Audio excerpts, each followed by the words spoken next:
to the Orthocast. Today we have Zen Shapiro, a fellow YouTuber, a pro-life advocate, and he is a regular debater on the Crucible. Go check them out. They're an amazing debate channel. But Zen, for people who don't know you, why is your name Zen Shapiro? Did you pick that name or did that name choose you? That depends on who you ask. I'll just tell the backstory of it. For those that don't know, no, it's not my real name, and no, I have no relation to Ben Shapiro. But a couple years back, when I started getting into, the political and cultural sphere of of issues that are in modern society, I did a lot of debating on this video game actually called Overwatch, where they had this looking for group feature where you could create groups, name them whatever you want, but you didn't actually have to play the game. You could just sit in these lobbies and chat with random people around the world, kind of like a Oh, Discord or a Clubhouse, picture yeah. that kind of thing. And there's a character in this game called Overwatch, and the character's name is Zenyatta. So ironically, I played that character, but then I also engaged in a lot of debates on this game, where I kind of became like very well known in that community. So I decided to change my name to Zen Shapiro, just like a spoof, a spin-off of Ben Shapiro, because I was a debater, but I also played the character named Zen. So, once I did it, I changed the name, and it seemed to just stick immediately. Yeah. So I made this avatar like with the character with Ben Shapiro's face on it, I and it like it. just stuck. So that's kind of how it all Yeah. came to be. So No, I used to yeah, play Overwatch. Zenyatta's like a really annoying character because he does so yeah. much damage. But what were you debating back in the Overwatch game lobby, like the lobby days? Um, that it. I mean, I think it just started off with like just vague like what would you call like partisan politics, Oh, okay. like Trump and Biden or Democrat Oh, Republican type stuff. uh-huh. And I was like, I like a lot of people. I went through that Lulbert phase, the libertarian phase. Yeah. I mean, I was We actually a fan of Ben Shapiro at the time, yeah. and that's probably what influenced it a little bit. Yeah. So yeah, Mhm. just the So, vague partisan politics. yeah. So, what was your journey to orthodoxy? Because you, like me, were kind of like an atheist. Like you were kind of Mm. born in this modern world. You didn't really have like God in your life. So, what was your journey to eventually? You're going to get baptized very soon, right? Is that correct? Yeah, Yeah. yeah. I'm Awesome. scheduled. My wife, myself, and my daughter are going to be baptized on the day of Theophany this year, so January 6th. Awesome. And Congrats. but our journey, my journey.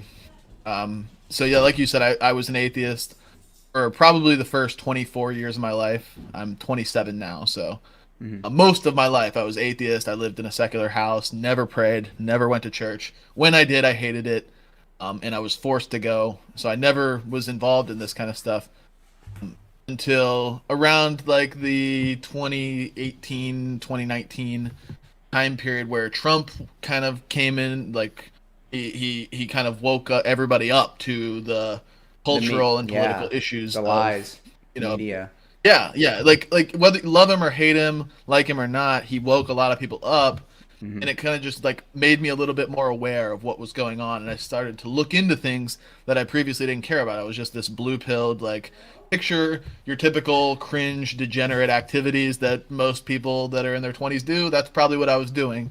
And but then I started to explore right-wing politics, per se. Hmm. And as I came around to some of those issues, even if it was just like vague libertarian ideology, that also came with the getting away. It came with the idea of God, and like Yeah. how do you actually influence, or what are your ideas influenced by, Hmm. and how did if you, okay, let's say you determine abortion to be murder. Okay, well, now you've got a question of like, well, how do you even determine murder to be wrong, and what is murder in the first place? How do you define what a valuable life is, per se? So that's going to get you to your basic core presuppositions, your theology, Yeah. and the philosophy of morality. Hmm. So I slowly came around to those kind of things, and I think, like everybody, it's a gradual journey. So there's no one single event that occurred, no one single epiphany that I Yeah. had in the bathroom or in the shower one night. It Hmm. just kind of came on gradually, and I started to explore all these different worldviews. I even gave like Islam a chance. I gave Hinduism a chance, and what I mean, I just Yeah. like researched it a little bit to see what it was all about. Hmm. But I never took a hard leap into any one faith until I discovered Orthodoxy. I would say I was a very vague like believer in the Bible, Yeah. but I didn't identify with any denomination. I didn't identify with any sect or whatever because I just didn't know, and I didn't want to waste my time going to some Baptist church or you know what I mean, some Yeah. so eventually then when I discovered Orthodoxy, which was also ironically just through debating through the online internet and political sphere, I discovered guys like Jay Dyer. I discovered the Crucible, Andrew Wilson, Yeah. all kinds of. I mean, I found this is what sold me, just from a cultural perspective. I was like, I really enjoy people that are staunch in their beliefs, people that are Yeah. committed and Mhm. consistent and can defend every single word that comes out of their mouth. But the only people that could do that were Orthodox Christians. I Yeah. found that there was a lot of shortcomings elsewhere. Mhm. So Yeah. that really sold me and it really helped. And also, I mean, obviously the theology is there, the philosophy. It's all grounded in the Yeah. church that Christ founded. Mhm. So that's what really brought me here. And like I said at the beginning, I'm scheduled to be baptized into the church. It's coming theophany. So that's only in about 3 weeks from the time that we're doing this Yeah. recording. So No, it just in the West, it just feels like everything is so watered down, and you can't trust yeah, like any institution. And I had a really similar journey. It was, yeah, like 2016 really like woke me up. It's just like, wow, there's like a lot of things going. Your first like red pill, and you keep like looking and looking, and then eventually you take like so many red pills, you just get kind of like black yeah, pilled and doomed about the world. And I remember, yeah, I was like a libertarian too. I was like a anarcho capitalist, and I didn't ever question my presuppositions of where my morality came. I just thought, oh, if you just maximize capitalism, you'll have a good society. And hmm I thought abortion was fine and drugs and everything. But then what I really started to see is like what I was seeking wasn't really like just an economic system, but it was really more of like a social system and cohesion, which was really important. And what you get that in like to be right wing, to value like tradition and authority, you have to be religious. Like if yeah. you can't there's no like you can't be right wing and be an atheist. It just doesn't make any sense. I mean, that's why. You're going to come to a crossroads at some point where you're going to have to question, why do you believe this, and is that something that is objective, absolute, and independent of yourself, or is that just your preference? Is that just something you prefer to believe and you hope that more people will agree with you than the other side? Yeah. And if it's the latter, then you're not going to remain over here for very long. But if it's the former, then that's how you Yeah. get to where we are. Hmm. So And that's kind of the way I see it. yeah, and like you, like when I went from like atheist, I was just looking for the most traditional, most thing that hadn't watered things down, and I thought that was the Catholic Church. And like once I was in it, I did like you. I started to question. I'm like, is this it? I started to look into like Islam, Hinduism, and all these beliefs, and I felt pretty like certain. I'm like, this is the closest, but it always felt like there was something really missing for me. And so Yeah.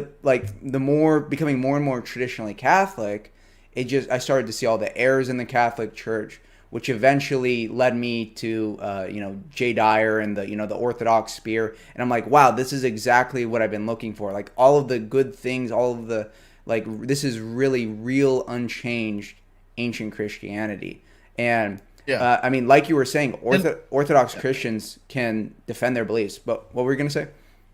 well, yeah, I was gonna go on that. Is that something that I think brings a lot of people to Orthodoxy, and I think I'm certainly one of these people.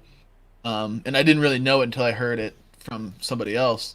Is that when you look around you and you see all of this degeneracy, or you see all these problems in society and all these problems in culture, and you're wondering like, how do we actually solve this? Because Yeah. what we're doing now is clearly not working. What's Mm, going on around us is clearly not the solution. Whether it be the government and the left-right dichotomy, whether it be the Protestant churches, even the Catholic churches, we're like, what? Okay, all of these problems were going on, even 200 years ago, yeah. 500 years ago, just in a different light, like, or in a different flavor of degeneracy was coming True. about. And Yeah. there wasn't ever really a solution. So you have to look back and find, well, what was it that actually curbed this degeneracy and actually provided a unified culture, a unified standard? And you look Yeah. back far enough, and you find it was the Orthodox Church. And that Exactly. they've had these battles and these debates for centuries from the beginning of time, and they've had answers, and Yeah. those answers still hold true to this day.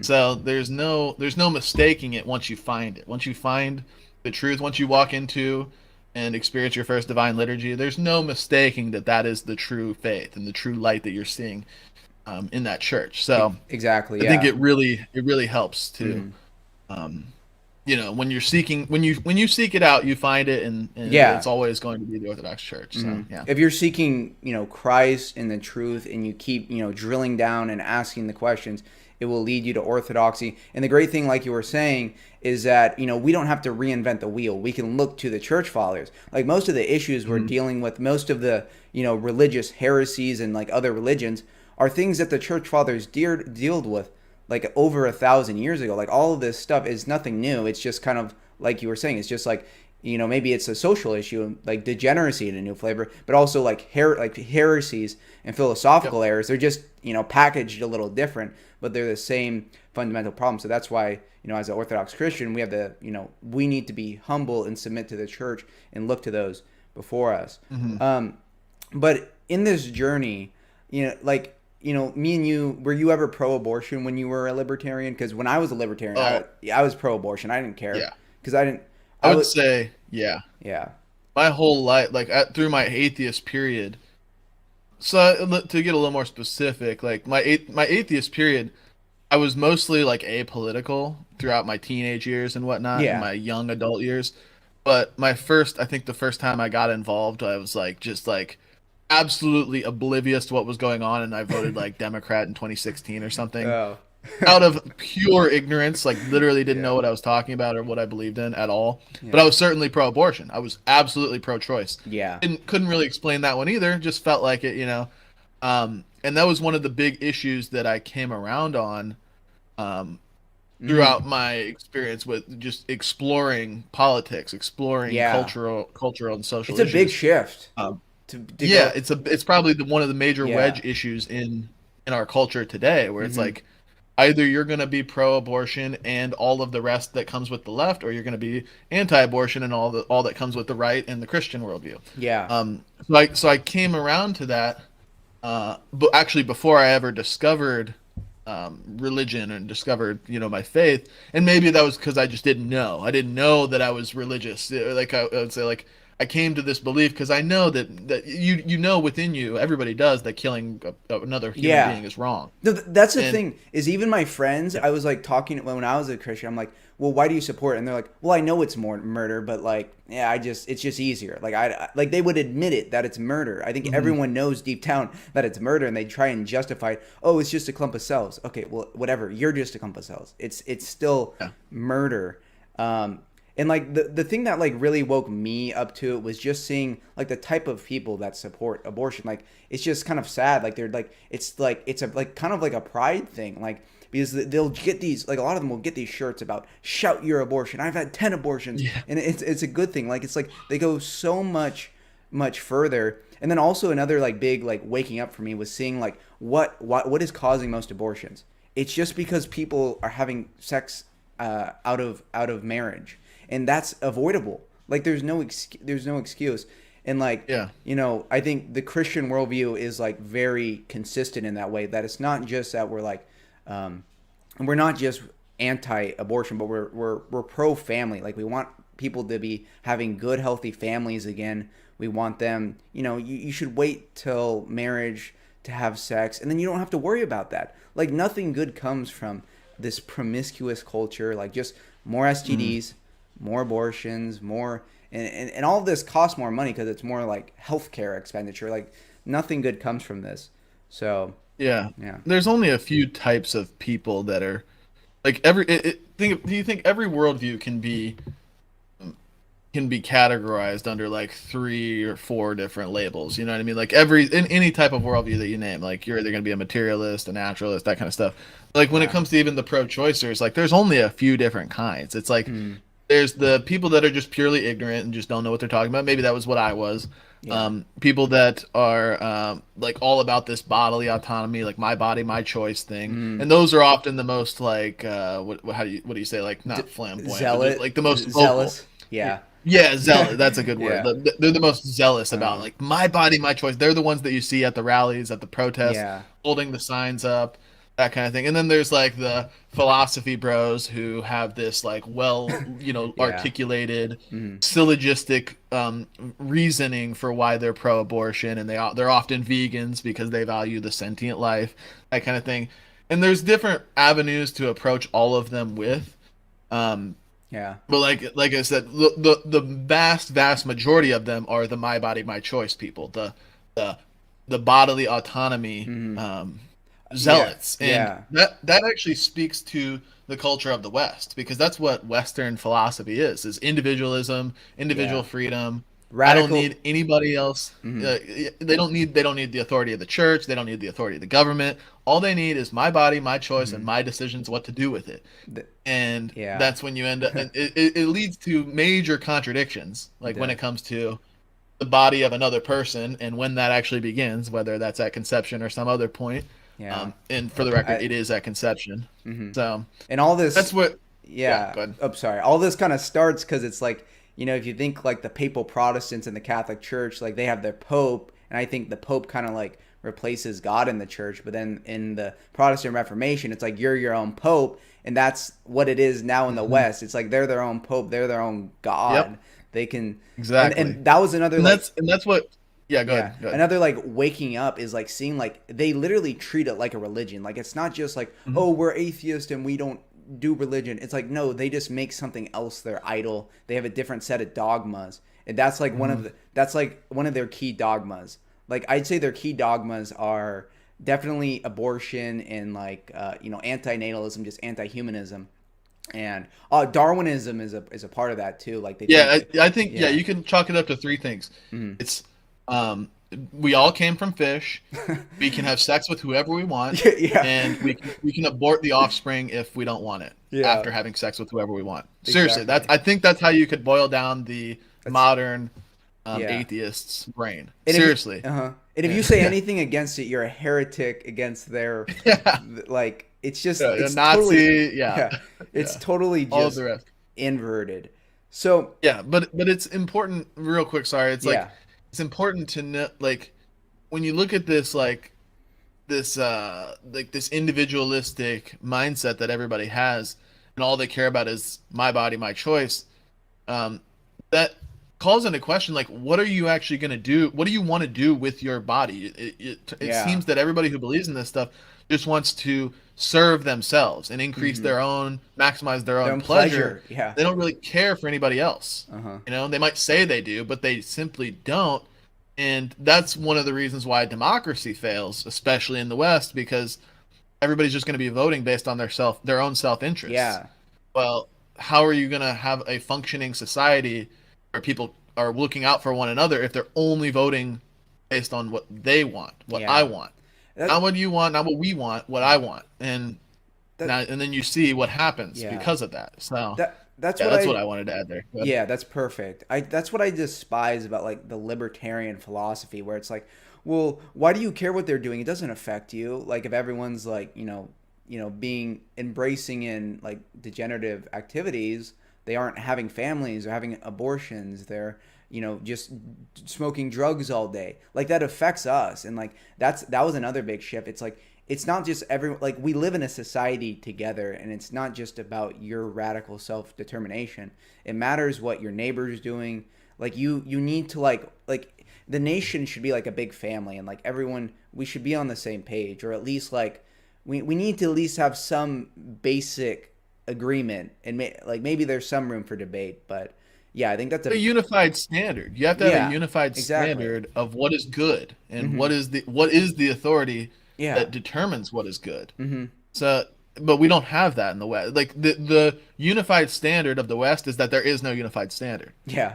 So it's like you can't you can't have a nation based on that, and that's why Yeah. you'll see these crazy left wing streamers like Vosh, if you know who he is, Oh yeah. who say like America's not a nation, America's just an idea. It's just a collection, a melting pot of all different cultures. And it's like, okay, well, what is our culture? Oh, it's all different cultures. Well, what does that mean? It means there's nothing to unify us, Yeah. and there's no way to be I, a stable society. And yeah. we're literally witnessing the collapse of our society before our eyes, and maybe it's already occurred. We Yeah. just don't know it yet. Mm. So But yeah, there's all. it's not Yeah. working. Yeah. Yeah. But this actually, this makes me think of you did a debate with Hunter Avalone, and what I thought was so like I remember seeing him and he was like when he was like a conservative, and I'm like I don't know, I didn't he never really was like a conservative in my mind. But No, he like wasn't. the Yeah. whole reason he switched was because of those like three dogmas. And I think he literally left Christianity and left like conservatism and the right wing because of gay marriage or something like that. It's like, Mm. why is that the hill to die on, like to base your ideology on? It's just like, it's crazy how much importance, how was that? Well, because it's the cornerstone of individual freedom. That's Of true. I can have sex with who I want to have sex with, and there's Yeah. no rules, no standards behind that, as long as the other person is willing to engage with me. And it boils down to serious like degenerate culture. Like, I mean, you think homosexuality is bad, and wait, well, okay, that was taboo 20 years ago. That was Yeah. extremely taboo for somebody to be a homosexual. Okay, well, you know what's very taboo now? Things like bestiality, things like incest, things Yeah. like pedophilia. Who's to say that in 10, 20 years that won't just be normalized and we'll be moving on to the next Oh, step of I something even no, crazier? You know? I think it's already here. I mean, luckily at least I'm surprised people are against the Balenciaga stuff. Like thank God, like they're trying to like sexualize kids, Yeah. The Balenciaga scandal, but also like the drag queen story hour, like grooming kids. It's just like that is Yeah. evil, and it's Well, just right well, in front of your you face. think you figure it's because they can't reproduce. Like, so our strategy as Christians is to, find a wife, build a family, have as many Yeah. kids as you possibly can, and change the culture from within your own Yeah. household and your community. And all we can do is hope and pray that that branches out to the broader society. We Yeah. can't control that And it's necessarily, though. The gays can't do that. They can't build a family. They can't reproduce. So what do they have to do? They have to spread their they have to ideology to recruit. reproduce in Yeah, mass. it's an ideology. Hmm. Yeah, because I mean, Yeah. like if you look at like birth rates too, by like how religious someone is, the more Christian someone is, the more kids they have. It's generative for Mm. society. Like if you're living a Christian life, you're probably gonna at least have like two to a lot. I've seen families with like 10 kids versus like Yeah. atheists have the lowest birth rates. So naturally, Yeah. if you can't reproduce, you're gonna recruit, and it's part of their ideology. I don't want to go too much of Yeah. that, It's just because it's YouTube, but yeah, I wanna cover back yeah. the pro life. Is you've actually converted like some people on the pro life issue, and I think a lot of people you can win them over because not everyone is that like crazy pro life ideologue. Like a lot of people, they literally just don't care. Like most people don't care, take politics Mm. seriously. They don't take religion seriously. So how have you been able to like convert people and make them like sympathetic to pro life? Yeah. Yeah, So it really so what you have to start with is making sure you're picking the right battles. that's And I know true. that you Yeah. so you run the Dire Clips channel, and you actually posted this that Oh Jay talked yeah. about, where it's like you go to these rallies and you see these crazy people screaming in your face, and there's a literal demon coming out of them. And it's like, well, is that somebody that can be reasoned with? Yeah. Probably not. Yeah. So you can go and talk to them and engage with them for like shock value, for clicks, for entertainment, Mm-hmm. and that's fine. And I've done that. There's actually a video on my channel where I did something similar. I'm in real life Yeah, I debating with the saw that. pro-choicers Yeah. at a abortion clinic, and it was just more for entertainment. I did not expect to convert any of those people at all. Mm-hmm. I just kind of like did it on a whim. So that's not going to work. And then the other side, the other type of people that I talked about is like those well thought out, well articulated philosophy bros that are going to have a syllogistic process and reasoning for why they are pro sentience because they value the sentient life, and that extends to animals that are sentient as well. You're not convincing them either. They've already made up their mind. All they care Yeah. about is the law of non-contradiction. Mm-hmm. They don't care about the law of identity. They don't care about their justifications for using logic and reason and all that. All they care about is the law of non-contradiction. Forget about convincing them too.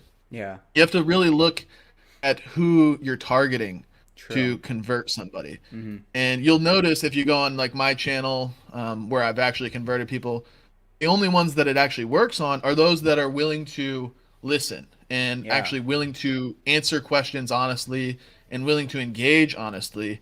And you find that when somebody's willing to do that, when they're willing to let you speak, you let them speak respectfully, and you give them a fair shake, but also show them the problems in their worldview, and if they're honest with themselves, there is a path to conversion. And the reason I'm able to do it is just because I've done that.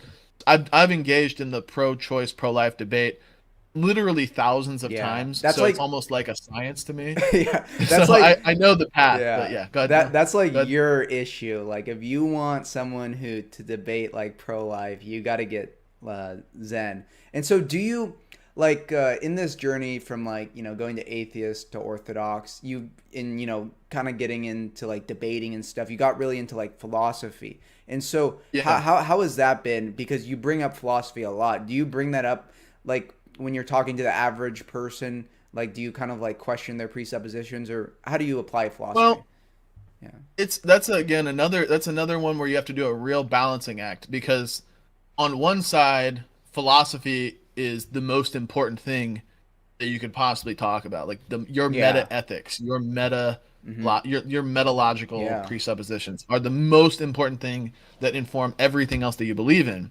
And but you got like I said, you have to balance this, because your average Joe Schmo on the street doesn't know anything about philosophy and doesn't care to know anything about Hmm. philosophy. So the second you even use the word presupposition, they're like, "What? What? No, I don't know." Yeah. And They I don't know. yeah. So And I've noticed a so lot of what? them get mad. Like if you kind of use these like too complex terms on like just like an average Joe, they're just not going to understand and they're just going to get mad. So I guess you kind Yeah, of like dumb it down to their level for yeah. not But yeah. it's important too, because I mean, I'm sure you would agree, and anybody that knows philosophy would agree that really every decision you make in your life, even if it's like, what am I going to eat for breakfast, is a philosophical question and a It really philosophical is. decision Yeah. where, and everybody knows to some degree or another that like, pizza is not a cheeseburger, because that's a contradiction. Hmm. Okay. So Yeah. you've just made a philosophical assertion. Hmm. And when you a question like pizza and a cheeseburger doesn't matter. Like, people aren't going to think twice about it, because that's just like second nature. But when you engage in more high IQ intellectual conversations, eventually those philosophical questions start to creep up and they start to rear their head. And that's and again, I think it was a slow journey, a slow process. Yeah. But once the philosophical questions started coming to mind, and I learned what presuppositional apologetics are, what the laws of logic are, things like that, like it really started to all come together, and I became more ingrained in the philosophical sphere of debate and dialogue and stuff. But also, again, the balancing act is important, because I think when you're engaging in an issue like abortion, or engaging in some other just social political issue on a debate channel, or just with your family members over Thanksgiving, if you go straight to meta ethics every time, people are going to get bored. People are going to be like, "Oh, Yeah. this again, this like." Yeah. So it is important to keep it dumbed down for the layman, keep it on a Hmm. normative level, like Yeah. and use like simple language so that people Hmm. can actually understand you. And that's part of what I'm Yeah. good at when it comes to converting pro-choicers, is I make sure to keep the language simple.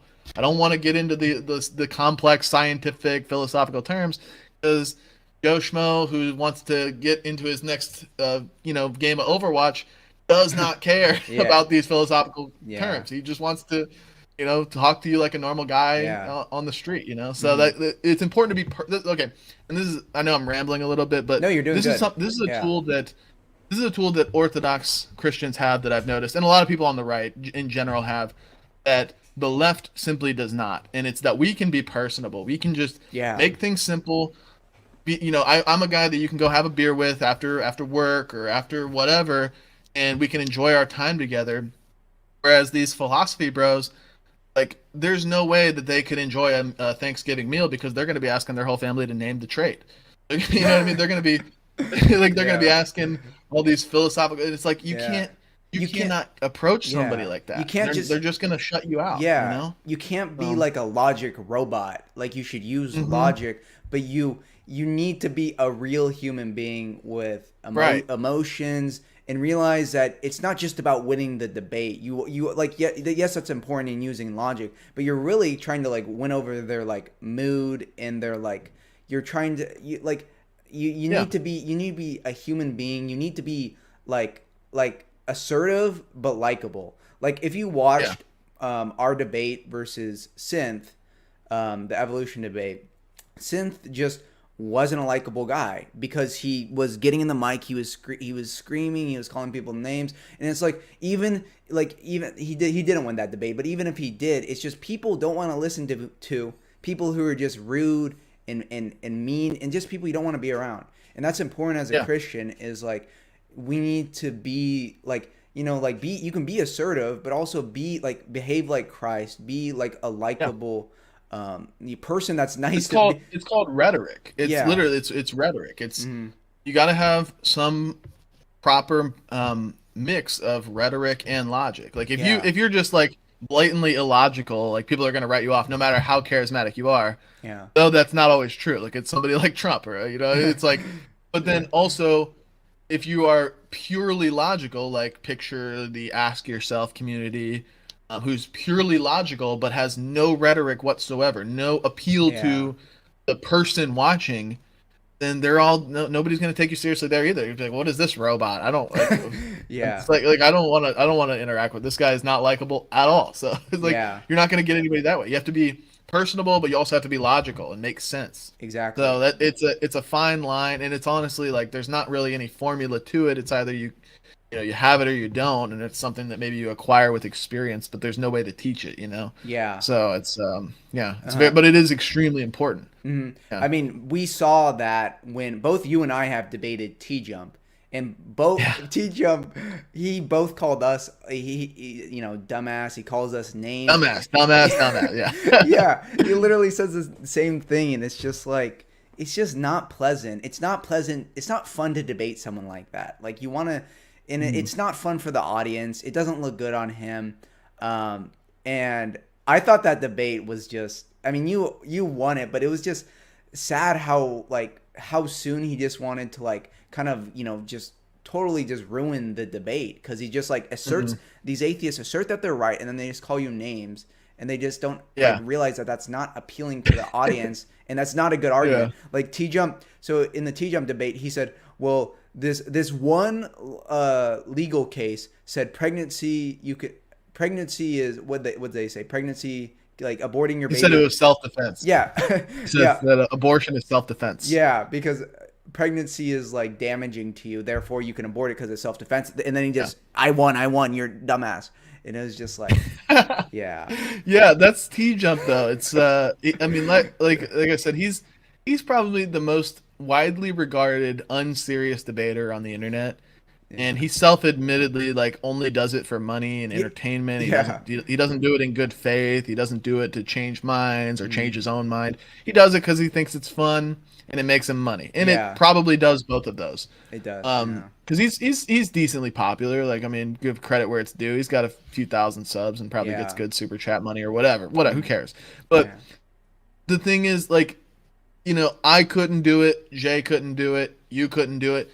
There's simply no formula for maintaining a civil and productive dialogue with T-Jump, because like you said, all he does is ramble, make wild assertions without justifying them, and then if you let him continue to ramble without interrupting him, by the end of his rant he'll declare victory and just end the debate. Yeah. It's like Yeah. you can't Yeah. allow that. Yeah. So And a lot of it's these atheists, insanity. they just want to lecture you. So that goes back Yeah. to what we were talking about earlier. The picking your battles, knowing when to, maybe it's something like your parents. Like you shouldn't constantly try to debate your parents. That can cause Right.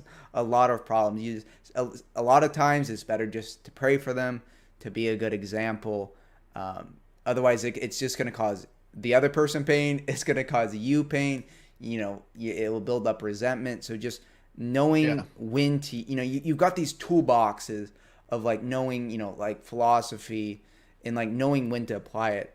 But for people interested in philosophy, Zen, how did you like? Did you just watch a bunch of Jay Dyer videos? Did you read some certain books, some certain YouTubers? What was your like path to really learning about philosophy? Because you are very well versed. So was this just like kind of self taught, or because I feel like you can self teach Yeah. it, but how was your path? Well, it kind of is self Hmm. taught in a way because a lot of it just came through like natural, like just through experience of Yeah. a debate. Hmm. Because it's like at some point you're gonna face it one way or another. You're gonna face an opponent that knows philosophy. You Yeah. have to use it and think on the fly. But I never took any like formal, like obviously no classes. Didn't read any books. But it was when I was exposed to the presuppositional apologetics. It was back when I was still just like vaguely Oh, Christian Protestant. or Yeah. something, Hmm. vaguely Protestant. Hmm. And it was if you're familiar with the guy, his name is Darth Dawkins. Oh, On yeah. he doesn't even have a channel, but he just like frequents Discord servers and whatnot. And I would Yeah. just kind of sit in his servers and just listen to him go about his method. And he's like honestly not a great example, and I wouldn't recommend him to Yeah. to a lot of people. But it was just Yeah. it's who I discovered at Yeah. first, to just like dip my feet in the water of presuppositional apologetics, Yeah. and that is all and all the philosophy that comes with that. And that's where I learned about the problem of the one and the many, Hmm. and like the Van Tillian, the Cornelius Van Til, Yeah.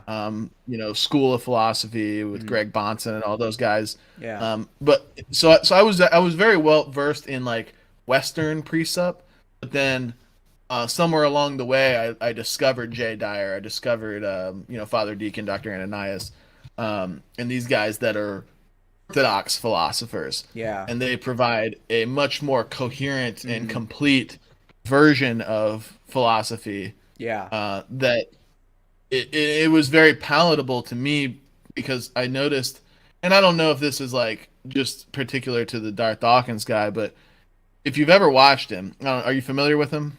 I haven't seen any of his videos, but I have seen like Oh, he is pretty popular. he's popular because he's a lol cow. You know what a lol cow is? Just somebody who's like only popular because people like to like troll him and like listen to him Oh. get mad and stuff. He's Oh. like very bulldozer. He's a much quite the bulldozer of in a conversation where he's asking you these like strict dialectic yes no yes no yes no. If Oh, you don't okay. answer yes no, you're muted. Oh And gosh. I noticed it only ever works where he's got like mod powers in a server, things Oh. like that. But to be fair, like he does have a good grasp of the philosophy. He's Yeah. just not a great actor, and I don't know if that's because of his worldview or just his personality. But then Yeah. when I listened to Jay Dyer do have very similar debates, they're much more free flowing and much more fair on both Yeah. sides, and where he doesn't need to be this bulldozer, he can just refute you, and then you've got nothing to say, Yeah. and the Uh-huh. debate is over with. And it's just clearly it's a more complete version of precept Yeah. than the Western Protestant, Van Tillian philosophy. Yeah. So I mean, I don't know. Like I said, it was all. So to answer your question, was like, well, how did you come about it? It was just through exploring like debates myself Hmm. that I engaged in, but also just like hearing the debates online and Yeah. then Seeing what reading works. the Yeah. reading and then reading the problem of one in many. I think is the biggest question of philosophy. That when you get the answer to that and how it's solved by the Trinity and all that, Yeah. that's like the final step, the Mhm. final boss of philosophy, I think. Yeah. So yeah. Do you want to explain that real quick for people who don't know what the Yeah, one? I Yeah. mean, I'm probably not the best at it, but Yeah. to just put it in a nutshell, problem of the one and the many is like there's a question of how all of the particulars of the universe, how Hmm. all particulars are unified.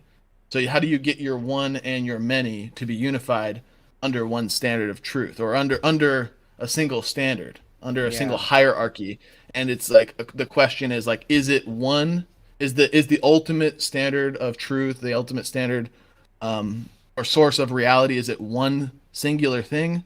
Well, then your question is, how do you get a plurality? How do you actually distinguish pluralities in this one ultimate standard? Yeah. And then, or is the ultimate standard many? Is it a plural? Is the ultimate a plurality itself? Well, then what is it that unifies that plurality? So there's not really any good answer to that except for the Trinity, because you've got this multi-personal ultimate. You've got this multi-personal God Yeah. that is a plurality within itself, but is also one within itself. And the Yeah. Orthodox philosophy is that that one is the person of the Father. It's unified around the person of the Father. Yeah. And I think that's what separates Orthodoxy from the Western Yeah. Protestant worldview, Because is that they think it's just like they don't really emphasize the personhood of the Father. They emphasize just the essence of God, Yeah. whatever that actually is. And then they fall into you know what I mean? absolute divine simplicity, and that's why Yeah. we're kind of unique, because we have the essence energies distinction, which Jay has talked about so much.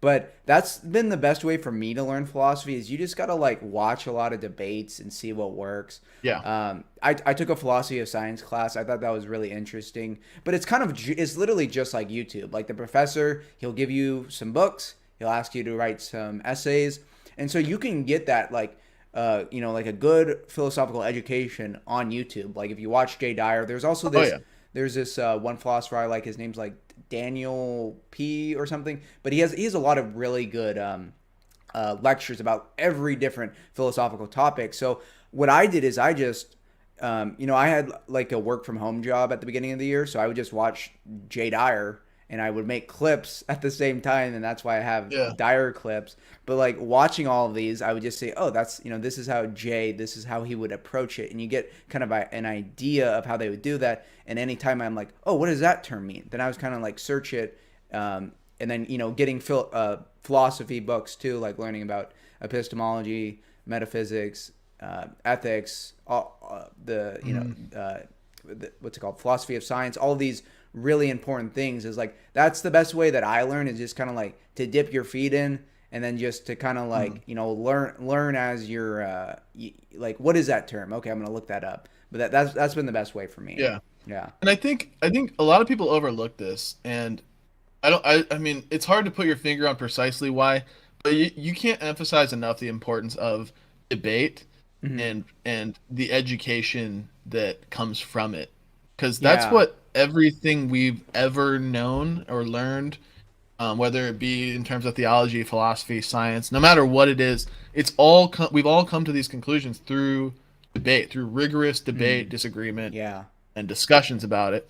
And it's like that kind of strategy has faded away in the West, largely because of the I think part of it derives from like the papalism and the "you are now your own pope" thing, where in Orthodoxy there was always this consensus of the church fathers, and they're all none of them are above one another, but there is a unified consensus of the church that's come to a conclusion through debate. But then when they invoke papal infallibility and the universalist doctrines of the papacy, it's like, well, whatever this guy with the biggest hat says is true. So there's no debate there. The debate is over because biggest hat says it's this way. And then when we get into Western, everybody's their own pope. That's just relativism, and it's just like whatever I say is true. So we kind of get away from this debate culture. But that's the only way that you can actually learn things and come to actual conclusions on things, is when you debate it out with two people or multiple people that actually know what they're doing, and nobody's invoking authority of their own self or of this one other singular person. So it's very important. I think, and then to add one more thing, it's like I think a lot of it too, in modern times, and maybe I don't know much about this in the past, but it's like people have been really pacified through substances, through consumerism, through definitely pleasure, dopamine medicines that make people very conflict averse, make people really not want to engage in a confrontational discussion about a hot button issue. They'd rather just talk about sports, because at the end of the day, that doesn't matter. Nobody's going to kill somebody over sports. But somebody is going to end a friendship over beliefs about abortion, for example. So it's like people became very conflict averse in modern times. So and we can't be like that. We can't be like the world, because like that's one of the things that really drew me to Christianity too, is just seeing that, you know, the person of Jesus. Jesus said like offensive things to the world, and Oh yeah. he was politically incorrect. I mean, that's why, you know, the Pharisees wanted him dead, because he was like doing what was blasphemous in their minds. And like if you read the lives of the early saints, they weren't afraid to like say the truth. Even like now we're just scared of like awkwardness, but like back then they literally just got like beheaded and stuff, and they weren't Yeah. scared. And so we can't live in fear as Christians. But another thing I want to say is, this is actually one of the things I really do like in America, is that we're one of the only countries that does, well, we're said to have free speech. Like other countries have freedom of expression, but we have freedom of speech. And the point of that is to debate. And I think that's so important in a society. Like obviously free speech shouldn't be abused so you can just be like blasphemous and just say offensive stuff. But the point of free speech is like so you can debate different ideas, because that's how you get to truth. And it's like sad, because I think a lot of these like college kids nowadays, they're just not used to having any of their ideas like challenged. And especially with the internet, you just like, it's basically, oh, that person got like ratioed on Twitter. Like, I don't know, there needs to be more debate. That's how we're gonna have a better society, and that's how like you keep things in check, is by constantly debating. And that's why I like the Crucible so much. You know, something that you're really a part of. For those who don't know, the Crucible is just a YouTube channel where they have all like a bunch of debates. But the thing is that they're willing to like go the limits of like YouTube. So how has your time been on the Crucible, and like what do you think the future is of the Crucible and your time on it? Like, Yeah. So I've got a lot of backstory to explain about that too. Like I've been with the Crucible for well over a year now.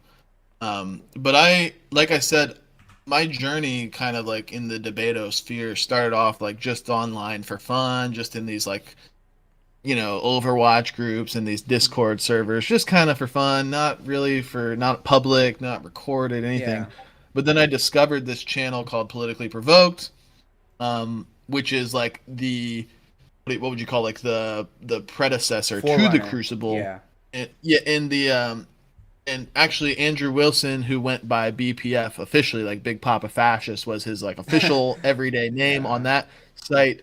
On that channel, he was the in-house debater. When I discovered Politically Provoked, like I didn't really care much for it, but I saw this guy, Big Papa Fascist, on there all the time. I'm like, this guy is debating like some big names. He's really good at it. He's the only serious debater that I see on this whole damn platform. yeah, So I was like, I need to get in on this. Like I found out how to contact them. But around the time that I came on was around the time that they had a falling out, Politically Provoked and oh, Big Papa Fascist at the time.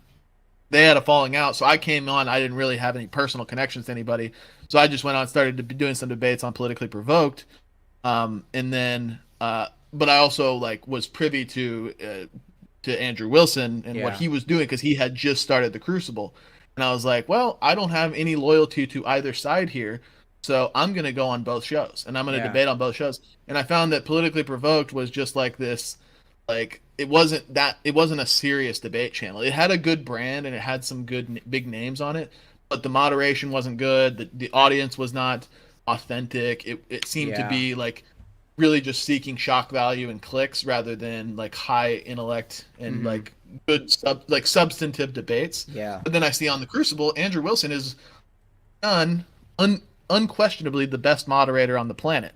That Oh yeah, he's so is looking fair, for. and he's fun. Yeah, yeah. He's really funny. If you guys haven't seen, watch one of the debates. He's a great Yeah. moderator.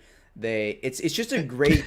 I think it's really a great community, because everyone's really just seeking the truth, and they talk about topics that, you know, don't get talked about a lot. Like they just like I had Chase on the Orthocast, but he was on the Crucible debating the hypostatic union.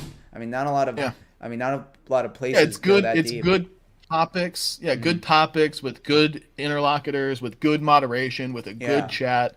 It's a very engaging platform, and that was apparent at the very start. And that was by design because he wasn't just going to go for whoever gets him the most clicks because that's not going to be a sustainable model. It needs to be good quality content. And I noticed that from the start too. So at the beginning of the Crucible's inception, about a year and a half ago from this point, um, I was kind of just, again, back and forth on both channels. But I noticed this swing, this shift of like what was going to be the better content long term. And after a while, I know Politically Provoked started kind of treating me the same way that they treated Andrew Wilson. So I started to really be kind of rubbed the wrong way with them, especially after this debate you can't really find on the internet, or it's at least hard to find, where I actually debated Richard Spencer on abortion. Oh. Yeah. And that was my first like breakout debate where I got a really big name across the aisle. Yeah. And I cleaned his clock. I wrecked him in about 15 minutes. Wow. And then he started raging out, and he basically pulled a TJump and rage quit on me. Basically just because he couldn't deal with my argument, because he was so backed into a corner that he lost his mind and rage quit. And then Andrew Wilson, he saw that debate. He took a liking to my style and my my rhetoric, and he made me the in-house debater on the Crucible, the in-house right-wing debater. So from that point forward, basically it was Crucible all the way. Yeah. Politically Provoked is a complete afterthought. They're not even a debate channel anymore. They've completely fallen off. So it was clearly the correct decision. And then so I debated long-term on the Crucible for the past year and a half. And this is actually very recent news that maybe you don't know. I'm actually not the right-wing in-house debater anymore. I'm actually the co-host of the Crucible now. So I'm going to be doing a lot more moderation, Awesome. a lot more like streams. Yeah, so that's going to be awesome. And we're going places. I mean, the Crucible is continuing to grow. We've got a good philosophy. We've got good people working behind the scenes. We've got great connections as far as debaters and the content that we can bring. So as long as we don't get banned, we really don't have any way of failing. So I'm very excited to see where it goes. Because it's a good channel. The other debate channels, it's just so like you're not going there because it's like on that channel. You're going there for the people. But because a lot of other debate, they're just kind of like boring and bland. But like when I watch the Crucible, I don't know, the aesthetic. Like it's kind of like, a blood sport. It's supposed to be like really like I don't know. It's just like more edgy. It will go. It pushed the limits, and Andrew's really good. You're gonna be a great moderator. That's gonna be really interesting to see that. But it's like there's a community involvement here where it's like we are going to. So this is what the other channels where they lack, I think, and what they focus on is how can I get the most clicks and serve myself to make the most money or be the most popular as far as my channel goes. But what the Crucible, the philosophy from the start has been is how can I take care of my debaters to make them want to keep coming back to continue to provide content and engaging content to the audience. Well, how do we do that? It's by being engaging with our debaters, who are going to reciprocate that to their opponents and to the audience, and we're going to do that. We're going to be engaging to our audience as well, which we are. Yeah. And it makes them, like you said, they're not just coming for the debater, the big names on the show. They're coming for the show. Exactly. You can pull up any Crucible debate, even if it's between two people that you don't know, and probably enjoy what you're about to watch, because it's a great run show. It is. And that's and the structure is important. You go to modern day debate, it's basically Jerry Springer. There's no structure. There's no there's no engaging anything. It's just like two people throwing tomatoes at each other verbally, and it's like it's fun to watch. It's cool, but I could take it or leave it. I don't really care. It's like there's like a babysitter, because it's like no, stop it, guys, stop it. Like it's just I don't know. It's not. I'm really excited for the future of the Crucible. I think it's a really good cause. Do you have any final thoughts you'd like the audience to know about you or anything? I mean, that's about it. I think it's good to get a chance to shout out the Crucible, and I mean, shout out Kyle here, who's, I mean, you've been on the Crucible. You run a great show over on your own channel, which I enjoy. I watch pretty much all your videos. Yeah. But for those of you that haven't seen it, if you can still watch the debate that Kyle had on the Crucible with myself against two opponents. And I think it's important here to take I want to take responsibility. I want to take the blame for what went down there, because I was kind of the organizer and the spark plug of that debate, which ultimately then inaction ensued, like complete chaos. Yeah. Um, Well, it was really and just so Synth. I would, I don't think yeah, it's what's your that? fault because Synth he was just bad faith, and then he just straight up Well, lied. He just straight up lied in the entire debate. And I'm like, wait, yeah, what is he? And I had to like research it, and it's like, oh, he just straight up lied, and then he just kept asserting his position. He kept saying, well, yeah, our RNA, we've formed it in a lab. Well, the DNA, but if you actually yeah, like Stephen Meyer, he has an entire channel on this. That is literally like a fraud. They literally just like took all of the pieces from it and they just like put it in like another cell, and they're like, oh, we created RNA DNA in a lab. So it's just hmm, totally, you got to debate it. yeah. But this is where I'd say I take responsibility because I knew good and well who Synth was and what his Yeah, strategy and what his style was going into that debate, and I took it. I don't know necessarily why. It's because I was on this like anti-evolution kick in the Discord, and he challenged me, and I'm like, all right, let's do it, let's go. And I knew you, but I didn't know you yeah, personally. I was just like, I'll do it if Kyle. I was like, I'm a fan of Kyle's YouTube channel. I'm gonna reach out to him and ask him if he'll do it with me, and if he says yes, then you're on. And it was kind of like a spur of the moment thing. yeah, But like I knew how Synth was going into it, and he acted exactly like I predicted that he would have. Looking yeah, back, maybe I wasn't yeah, thinking about it at the time, but I should have known that that's how that was going to go down. So I yeah. guess I'll give like a soft apology for just like Oh no, it's allowing that. fine. 'Cause I mean, next time yeah. I mean, I we're got, gonna get better faith opponents yeah, next time. We'll be back. You'll be back. We'll get you better faith opponents to yeah. engage with who will actually have a dialogue and not just screech. Yeah, So but I mean I got a YouTube video out of it on my channel, and it's just like it looks bad on him. Like I like yeah, just showing his behavior. It's like that's what the atheists are showing. This is what how we act, and it's reflective of our worldview. But right. yeah, we can pray for Yeah, them. it's just, yeah, yeah. Yeah, I think that's a But good. Do you have any go last ahead. things? No, that's it. That's it. Just shout out Crucible, shout out to Kyle. If you guys enjoyed this and you want to see more of me, you can find me on Twitter, where I don't use it too much, but I'm here and there. I give nice spicy takes. I give pro Yeah, Orthodox takes on Twitter, stuff like that.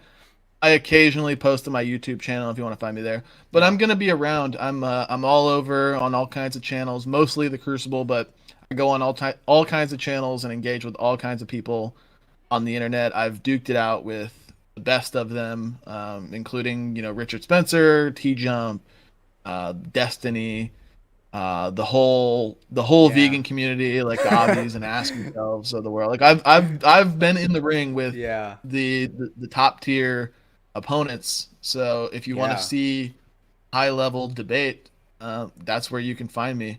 yeah, Along with a lot of the Orthodox community, who I would actually place above myself a lot of times in terms of skill. So, yeah, but I enjoy this kind of stuff. And then I also enjoy just these interview, the casual interview yeah. segments where we're just kind of shooting the shit and talking. We don't Yeah. always have to be fighting. Uh-huh. There's Yeah. so No, yeah, man. this I appreciate you having me on though. It was uh-huh. fun. No, this was really fun. I'm definitely gonna have you on again in the future. But thank Yeah. you. God bless.